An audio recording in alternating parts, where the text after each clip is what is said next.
My name is Sergio Franco, and this is my communication video for CED 601. Hi, Abe. Thank you so much for coming in. Why don't you give me a little review of what happened last week with the teacher's aide? You said there was some unpleasant experience that was happening. Yeah, I felt like was really upset last week with my aide because I feel like she was not understanding where I was coming from and she was coming off as rude.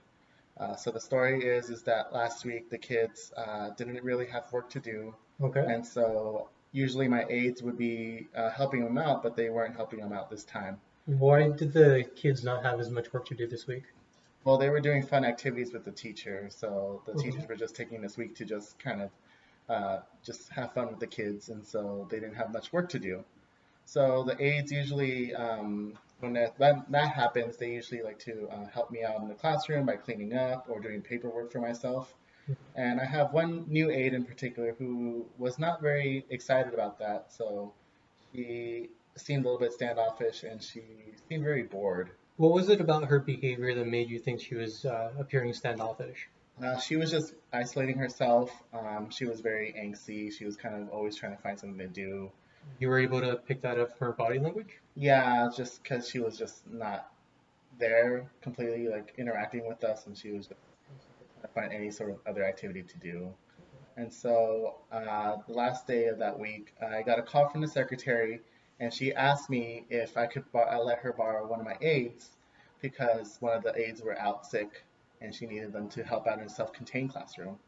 So I asked myself if I could, who would be ideal for this job, and I asked the new aide because she seemed very bored, and so I wanted to help her out. And so I approached her, and when I asked her to do so, she gave me this weird look. So you're saying that since you were out one aide, you went ahead and asked the other teacher's assistant who appeared bored earlier, you asked her for help and she didn't respond well. Yeah, she seemed like she wasn't too happy on the idea, Okay, and so she went, and that was it, and that's where I thought I left it there, but it felt really uncomfortable with that interaction with her. I see. Um, and then at the end of the day, I get a text from her saying if I could speak with her on the phone, and so I called her up, and she told me that she felt like I was talking behind her back when she wasn't there, and that I was acting very unprofessional, and that she feels that next time if I have a problem with her, that I should approach her directly. What was it about your behavior that made her say that you were appearing unprofessional? Do you know, or I think she is it just a hunch? she believes that I was talking behind her back, Okay. and she believes that I was being unprofessional.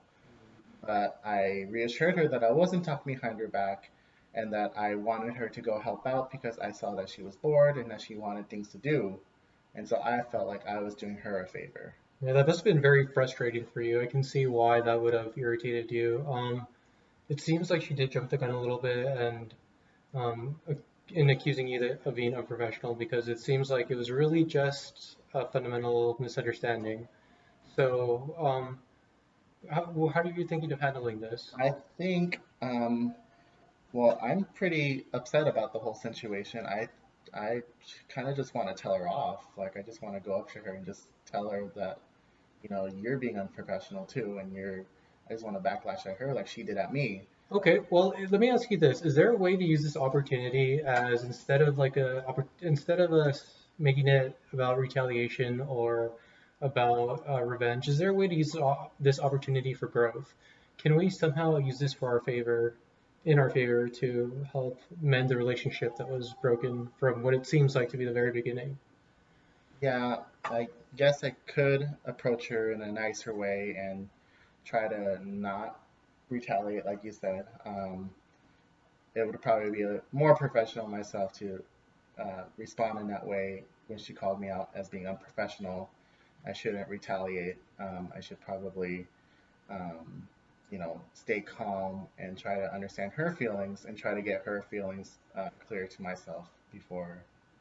So what you're saying is that instead of approaching her in a hostile tone, you'll probably approach her a little bit more empathetic and understanding, and maybe use that to help build a relationship or at least make it smoother for the future. Yeah, I think that would probably be better. Well, is there anything else you wanted to mention about the interaction between you two? No, I'm just, I'm caught in the moment. I'm very upset about the It's situation. understandable. But I think once I give myself time to cool down and to calm myself, I can probably assess the situation and, like you said, approach it in a more empathetic way. And so I really appreciate that you're listening to me and trying to help me out with my problem. My pleasure. Thank you so much for taking the time to give me your feedback on your story. And yeah, I wish you the best. I'm fairly certain that if you implement the strategies that we just discussed, you'll be able to mend your relationship with her. Thank you. All right, thanks.